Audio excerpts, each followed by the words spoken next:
नमस्कार दोस्तों, आज बात करेंगे पेपर नंबर दूसरे की। पहला आपका क्लियर हो चुका है, तो इसमें भी ध्यान रखना दोस्तों। पहला क्वेश्चन आपका फ्रेंड स्केच का है। इसमें पहला था आपका वाशर का, फिर है टेपर सेंकी का, फिर है आपका हेक्सा फार्मर का, फिर है नोज प्लायर का, फिर है स्क्वायर नेट। यह आपके फ्रेंड स्केच की अलग से क्लास लगाई हुई है और सभी पेपरों के एक साथ फ्रेंड स्केच की क्लास अलग से ले आएंगे। लेकिन पहले नीचे वाले दो क्वेश्चन कर लेते हैं क्योंकि ये दोनों इंपॉर्टेंट है। तो सबसे पहले देखते हैं आपका drawing regular pentagon of side 50 mm, यानी 50 mm की रेखा पर हमें पेंटागोन यानी पंचभुज का निर्माण करना है। अब सभी को पता भी होगा कि पंचभुज का निर्माण करने के लिए सबसे पहले इसका आंतरिक बाह्य कोण निकालेंगे, फिर आपको पता चलेगा कितने डिग्री के कोण पे इसका निर्माण होगा। तो आपको पता होगा कि इसका आंतरिक कोण ज्ञात करने का एक सूत्र होता है, तो वो क्या था 2n-4 कोष्टक बंद 90/n। ये आपको एग्जाम में हल नहीं करना है, ओनली कोण का मान ज्ञात कर लो, फिर आप इसका एंगल के हिसाब से पेंटागोन का निर्माण कर देना। तो सबसे पहले एन की जगह मान रखना, क्या मान रखना है पेंटागोन। पेंटागोन में कितनी भुजा होती है, 5 भुजा होती है। तो 2 × n की जगह 5 रख दिया, -4 कोष्टक बंद 90 फिर वापस n की जगह क्या आएगा 5। तो 5 दूनी 10 - 4 कोष्टक बंद 90/5। 10 में से 4 गए तो 6 आ गए इंटू 90/5। 9 छकी 54 और ये 0 ये आ गई और इसमें देना है 5 का भाग। तो ये 540 तो क्या आ गया बाह्य कोण, यानी पेंटागोन का बाह्य कोण है वो 540 है और एक आंतरिक कोण ज्ञात करने के लिए इसमें 5 का भाग देंगे। ये दे रहे 5 का भाग, तो 5 एकम 5, 4 में जाता नहीं 0 और 5 × 40, यानी आपके पेंटागोन का आंतरिक कोण आया है 108 डिग्री। तो सबसे पहले हम इसके लिए क्या करेंगे 50 mm की रेखा खींचेंगे। तो हम यहाँ पर इसका निर्माण कर रहे हैं, तो सबसे पहले हम 50 mm की रेखा खींच रहे हैं। तो दोस्तों ये आपका 1 मिनट रुकना, यहाँ पर आपको पूछ रहा है कि पेंटागन ऑफ साइड 50 mm, ठीक है। तो इसमें सबसे पहले क्या करना है, एक बार साइड में ये थोड़ा बड़ा बन रहा है, ठीक है। तो मैं इधर बना रहा हूँ, ये ले ली हमने 5 mm की 50 mm की रेखा, ठीक है। अब 50 mm की रेखा लेने के बाद में चांदे की सहायता से हम क्या लेंगे, वो कोण का मान लगाएंगे। तो इसमें क्या कर रहे हैं, सबसे पहले हम इस सेट स्क्वायर की सहायता से बिंदु ए हो गया और ये बिंदु बी हो गया। तो बिंदु बी पर रखकर पहले क्या लगाएंगे 108 डिग्री के कोण पर मार्क लगा लो। तो यहाँ पर आया 110, 110, 109, 108। तो एक निशान तो यहाँ लगा लो, दूसरा इधर ए पर रख लो और वही 108 डिग्री के कोण पर आप क्या लगा लोगे, मार्क लगा लोगे। तो 110 से और इससे 8, 9 और 108, एक कोण आपका यहाँ जाएगा। तो यहाँ पर दोनों कोण आने के बाद में अब यहाँ पर इनके सिद्ध में क्या कर लेंगे, यहाँ पर 50 mm की रेखा खींचेंगे, क्योंकि बहुभुज में क्या होता है प्रत्येक रेखा की लंबाई क्या होती है समान होता है। तो 50 mm इधर आ गई और 50 mm की रेखा ही आपको इधर ले ली है। तो 1 2 3 4 5 50 mm की रेखा आपकी ये आ गई। अब इसमें आप ए और बी जितना वही 50 mm का प्रकार खोलो और यहाँ पर रखकर एक चाप इधर काट दो, यही काम इधर करो, यहाँ पर रखकर एक चाप इधर काट दो। अब इनको भी इससे मिला दो। तो इस प्रकार ये बनके तैयार हो गया आपका पेंटागोन यानी पंचभुज। अब यहाँ पर आप आंतरिक कोण लिख देना 120 डिग्री। तो ये हो गया आपका पेंटागोन। तो मेरे हिसाब से इसमें आपको किसी प्रकार की दिक्कत नहीं होगी। अब अगले क्वेश्चन की बात करते हैं। सभी क्वेश्चन एग्जाम की दृष्टि से बहुत महत्वपूर्ण है। आप भी अपने साथ स्केल पेन और सीट रखो साथ, और साथ साथ इस प्रकार 1-2 बार पेपरों का एनालिसिस करो, जिससे आपको एग्जाम में काफ़ी हेल्प होगी, क्योंकि यहीं से आप काफ़ी कुछ सीख सकते हो। क्योंकि दोस्तों काफ़ी बच्चे जो कॉलेज नहीं जा पाते हैं, फिर उनको एग्जाम में दिक्कत आती है। तो इस प्रकार आप ये सीख सकते हो। तो स्टार्ट करते एक बार में आपका पंचभुज है इस प्रकार। दोस्तों जहाँ तक हो सके सीट के फ्रंट में पूरे क्वेश्चन करने का कोशिश करना, क्योंकि दोस्तों अगर आप माप से चित्र बनाओगे तो आसानी से सीट के फ्रंट में पूरे चित्र आ जाएंगे। लेकिन आप क्या करते हो वहाँ पर माप में नहीं बनाते हो, तो फिर आपको दिक्कत आती है। तो सबसे पहले हम क्या करेंगे, इस सीट के 4 भाग करेंगे। क्या करेंगे, 4 भाग करेंगे। तो मैंने सीट के 4 भाग किए और जहाँ तक मैंने आपको पहले बताया होगा कि ये काम तो आपको हर जगह करनी है, यानी 10-10 mm की दूरी पर पॉइंट लगा लो और पॉइंट लगा के क्या करोगे, आप वही हल्के हाथ से रेखा खींच लो।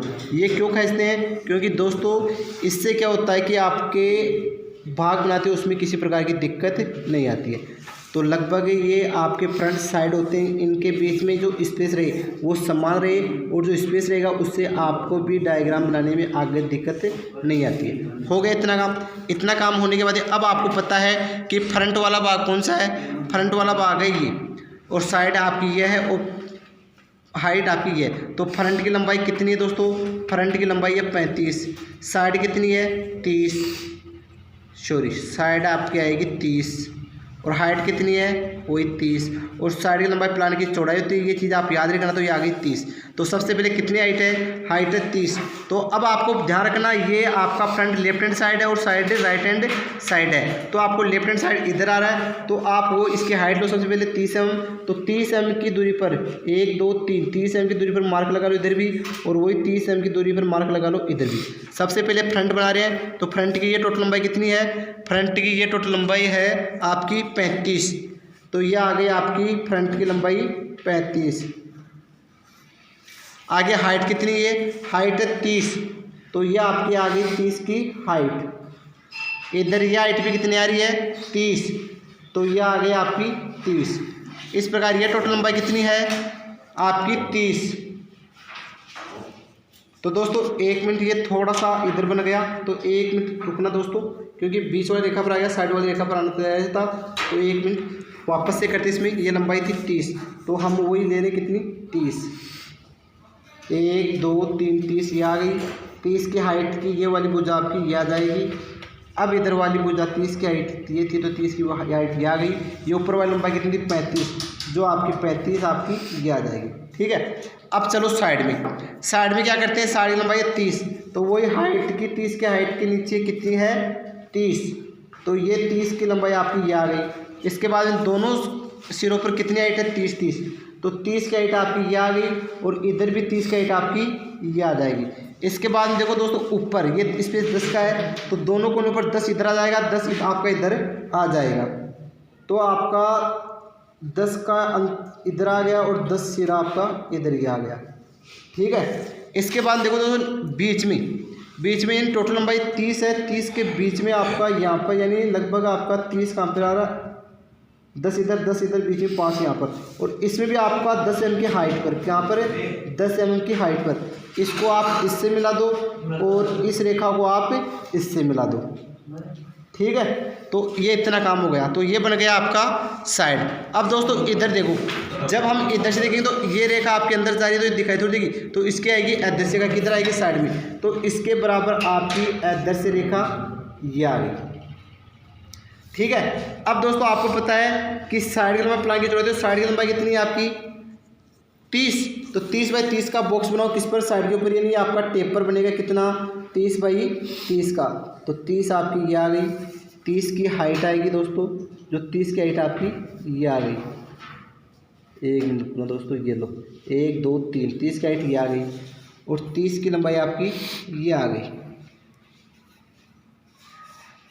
और ये आपकी ये आ गई। अब आपके फ्रंट इधर, तो फ्रंट की तरफ आ जाएगा क्या? टेप पर। अब ध्यान रखना दोस्तों, पहली रेखा प्लान में आपकी ये जा रही है, दूसरी रेखा प्लान में आपकी ये जा रही है, तीसरी रेखा प्लान में आपकी ये जा रही है, और ये कोनों वाले आपकी ये जा रही है। फ्रंट में दोस्तों आपकी पहली रेखा प्लान में ये जा रही है। अब दोस्तों साइड की रेखाओं को, प्रति रेखा को 3H में से हल्के हाथ से इधर प्लान में ले आओ। पहली रेखा ये आ गई, दूसरी रेखा ये आ गई, तीसरी रेखा आपकी ये आ गई। अब इसमें देखो दोस्तों, सबसे पहले ये लंबाई कितनी है आपकी? 35। तो ऊपर वाली ये आपकी 35 की लंबाई की रेखा आपकी ये आ गई 35। 35 के बाद में ये अंदर कितना आ रहा है? आपका आ रहा है 10 mm। तो 10 mm आपका ये आ गया, 10 mm आपका ये आ गया, और इसको आप इससे वही मिला दो वापस। क्यों? क्योंकि दोस्तों आपका ये भाग प्लान में ये आ गया क्या? आगे चलो, ये लंबाई कितनी है दोस्तों? ये भी आएगी क्या आपकी? अब ध्यान रखना, ये मात्रा आएगी 5, क्योंकि दोस्तों टोटल 30 है। अगर ये सिरा 10 का आ गया, ये सिरा 10 का आ गया, तो बीच वाला कितना बचा? 5 की। तो एक बार मैं आपका टोटल ये 30 ले लेता हूँ, क्योंकि 5 5 10 और 20, टोटल 20 आएगी दोस्तों। ये आ गया आपकी टोटल 20। अब इस 20 में ये लंबाई कितनी है? ये लंबाई भी आपकी वही 30 आ गई। 30 आने के बाद में ये कितनी है? वही 10 mm। 10 आने के बाद में ये लंबाई कितनी है? वही 30 mm। बताओ ये प्लान का भाग आपका ये आ गया क्या? अब इसमें देखो दोस्तों आप, यानी टोटली बीच वाले भाग है, ये कितने आ रहे हैं? 5 5 के। ये आपको यहाँ पर थोड़ा बड़ा दिखाई दे रहा है, कोई दिक्कत नहीं है, लेकिन आपकी देखो दोस्तों टोटल लंबाई कितनी आ रही है, 30 आ रही है। तो 30 में तो इसमें क्या हो रहा है दोस्तों, आपके ये बाग थोड़े छोटे हैं। छोटे होने का मेन रीज़न क्या है कि इसमें आपके देखो दोस्तों, एक बार मैं क्लियर देता हूँ, एक यहाँ आएगा, एक यहाँ आएगा। तो इसमें आपका बीच वाला एक भाग तो ये आ गया, एक भाग ये आ गया, और आपकी बीच वाली रेखा ये आ रही है, जो बीच वाली रेखा आपकी ये आ गई। अब देखो दोस्तों, प्लान का पहला भाग ये आ गया, दूसरा भाग ये भाग आपका ये आ गया, तीसरा भाग ये भाग आपका ये आ गया, चौथा भाग आपका ये आ गया। तो इस प्रकार प्लान में आपके इस प्रकार भाग बन जाएंगे। तो मेरे हिसाब से थोड़ा साफ नहीं दिखाई दे रहा होगा, लेकिन आपको मैं बता देता हूँ, 1 2 3 4 भाग है, तो 1 2 3 4 भाग, तो 4 भाग आपकी इस प्रकार आ गई। अब जो एक्स्ट्रा रेखा हो रही है उनको हम मिटा देते हैं, ठीक है। तो एक बार में इरेजर की सहायता से सभी को एक्स्ट्रा रेखाओं को मिटा देते हैं, फिर आगे इस डायग्राम का निर्माण करते हैं। अब आगे इसमें क्या होता है दोस्तों, एक तो आपकी जो विमांकन रेखा आती है, तो विमांकन रेखाओं के द्वारा भी आप इनका ज़्यादा से ज़्यादा एनालिसिस करना। तो दोस्तों देखो, विमांकन रेखा कैसे खींचेंगे दोस्तों, इसमें इस रेखा से लगभग 5 mm की 3 mm की दूरी पर 10 mm की विस्तारिका खींचेंगे। यही काम इधर करना, 3 mm की दूरी पर 10 mm की विस्तारिका इधर खींचेंगे। बीच में आएगी आपकी डायमेंशन रेखा।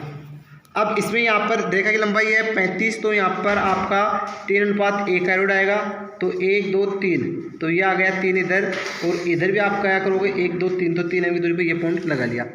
अब यहाँ पर 1 mm ऊपर 1 mm नीचे, तो 1 mm ऊपर 1 mm नीचे क्या करेंगे, एरोड बनाएंगे। यानी 1 mm ये आ गया, 1 mm आपका ये आ गया, इधर भी वही आपका 1 mm ऊपर 1 mm नीचे। तो इधर आपका ये बन गया एरोड, इधर आपका एरोड ये बन गया।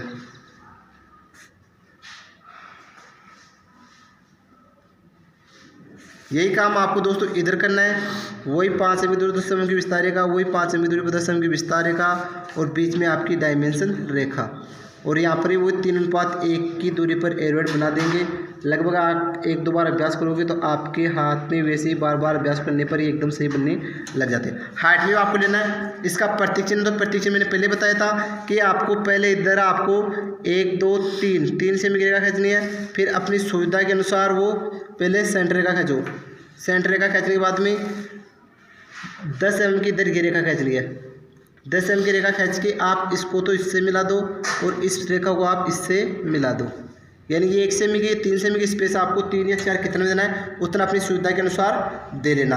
अब आगे बात करें दोस्तों, आगे इसमें क्या करना है आपको, आगे आपको इतना ही करना है कि आपका जो 1 सेमी का ये भाग बना था, इसका आधा क्या करेंगे, हम प्रकार खोल लेंगे, ठीक है। तो एक बार मैं इसका आधा प्रकार खोल लेता हूँ, और एक बार छोटा वर्त में यहीं बना देता हूँ। एक बार बड़ा बना देते, फिर छोटे में दिक्कत नहीं आएगी, क्योंकि बड़े से पता चलेगा कि कितना स्थान घेर रहा है। तो मेरे हिसाब से ये आ जाएगा इसमें, हाँ ये आ गया। तो ये आपका पहले बड़ा वर्त बना लेते हैं इस प्रकार, फिर छोटा वर्त इसके बराबर आ जाएगा, ये लो। तो आपका छोटा वर्त दोस्तों ये आ गया। तो ये बन गया आपका थर्ड एंगल प्रोजेक्शन का सिंबल। तो इस प्रकार इस आइसोमेट्रिक से ऑर्थोग्राफिक ये बन गया। तो आप रोज इसी प्रकार क्लास का अभ्यास करो। आगे फिर मिलेंगे, तब तक के लिए धन्यवाद।